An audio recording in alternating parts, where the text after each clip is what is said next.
कतोरे साहेबांच्या निवडणुकीची चर्चा आम्ही करतो. तशीच 2024च्या या लोकसभेच्या निवडणुकीची विजयाची चर्चा करत असताना मुरबाडमधल्या असणाऱ्या लीडची चर्चा करणं हे अत्यंत गरजेचं आहे. मी हे यासाठी सांगतो आहे की कल्याण पश्चिम आणि हेच दोन मतदारसंघ, या दोन मतदारसंघावरती या भिवंडी लोकसभा मतदारसंघाचं सर्वच्या सर्व गणित अवलंबून आहे.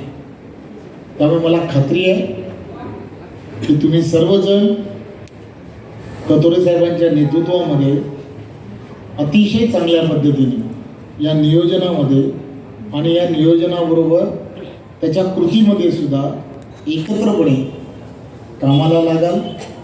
कामाला सुरुवात केलेलीच असेल, परंतु ती अधिक गतीने करणं हे अत्यंत गरजेचं आहे.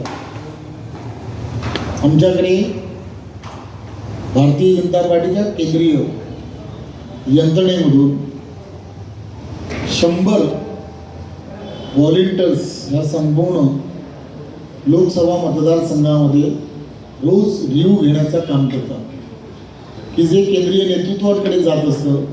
केंद्रीय नेतृत्व ते नंतरच्या काळामध्ये फॉर्म फिलअप केल्यानंतर त्या उरलेल्या दिवसांमध्ये प्रमुखांकडे पाठवत असतं आणि मग कुठे काम थोडंसं पाठी जाईल आहे त्याचा नेहमीच रिपोर्ट्स हा पाठवण्याची एक पद्धत केंद्रीय भारतीय जनता पार्टीची आहे.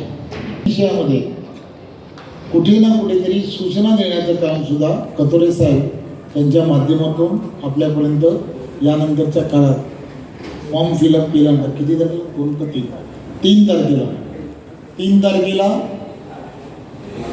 शेवटच्या दिवशीच फॉर्म भरण्याची तारीख आहे. ठिकाण ठरवलं जाईल, कुठून कुठपर्यंत जायचं आहे.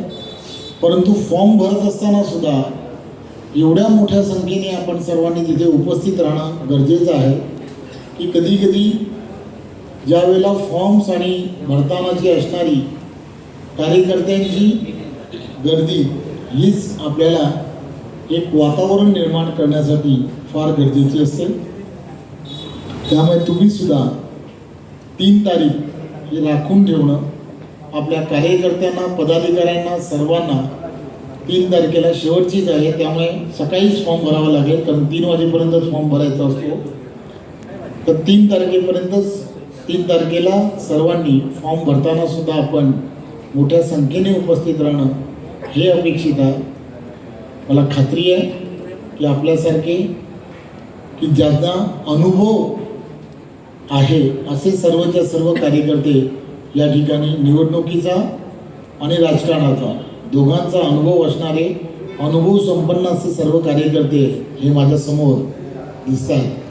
व्यासपीठावरही त्याच पद्धतीची सर्व मंडळी इथे आहेत.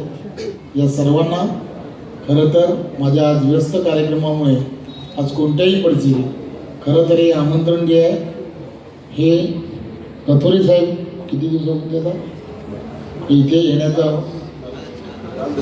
निवडणूक सुरू झाली तेव्हापासून 1 दिवस इथे द्या असं सांगत होते. त्यामुळे मग चला काल का परवाच्या दिवशी मी म्हटलं की बाबा मी 1 दिवस येतो आणि म्हणून आपल्याकडे आलो. अतिशय शॉर्ट पिरियडमध्ये आपण सर्वजण या ठिकाणी उपस्थित राहिलात. म्हणजे गावनिहाय आपल्याकडे असणाऱ्या सर्व कार्यकर्त्यांचा आणि त्यांचा पूर्णच्या पूर्ण जे काही आपल्याला अपेक्षित आहे की त्या बूथवरती काय होऊ शकतं या सगळ्या गोष्टी आपण येणाऱ्या 3 ते 4 दिवस तुमच्याकडे रेडीच असायला लागतात.